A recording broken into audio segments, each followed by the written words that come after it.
मुंबईत वाढत्या प्रदूषणावर नियंत्रण ठेवण्यासाठी मुंबई महानगरपालिकेनं कठोर पावलं उचलली आहेत. शहरातील शेकोटी पेटवणं, उघड्यावर कचरा जाळण्यावर आता संपूर्ण बंदी घालण्यात आली.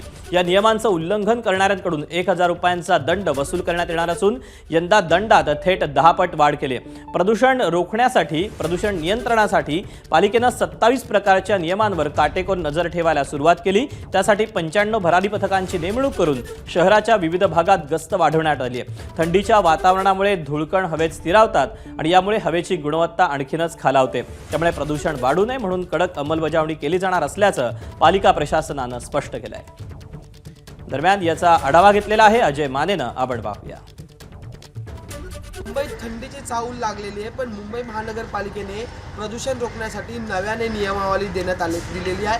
त्यात विशेष म्हणजे की रस्त्यावर किंवा उघड्यावर आणि कंत्राट कामं सुरू असलेली, विकास कामं सुरू असलेल्या ठिकाणी शेकोटी आणि कचरा जाळण्यास सक्त मनाई करण्यात आलेली आहे. असं करताना जो कोणी आढळेल त्याला थेट 1000 रुपयाचा दंड जो आहे तो पालिकेकडून आकारण्यात येणार आहे. त्यासाठी भरारी पथके सुद्धा पालिकेकडून जे ती तैनात करण्यात आलेली. विशेष म्हणजे की ज्या कंत्राट सुरू असतं, विकास कामं सुरू असतात, इमारतीची कामं सुरू असतात, त्या ठिकाणी मोठ्या प्रमाणात कामगार वर्ग जो आहे तो राहण्यात असतो.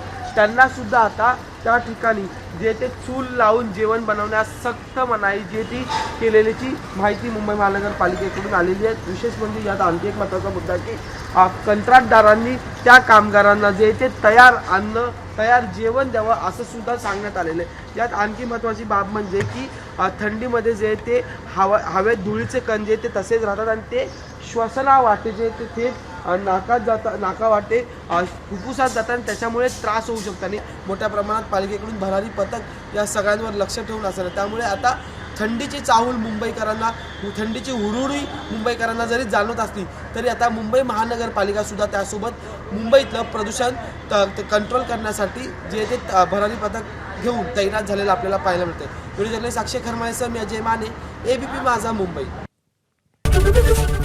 एबीपी माझा, उघडा डोळे बघा नीट.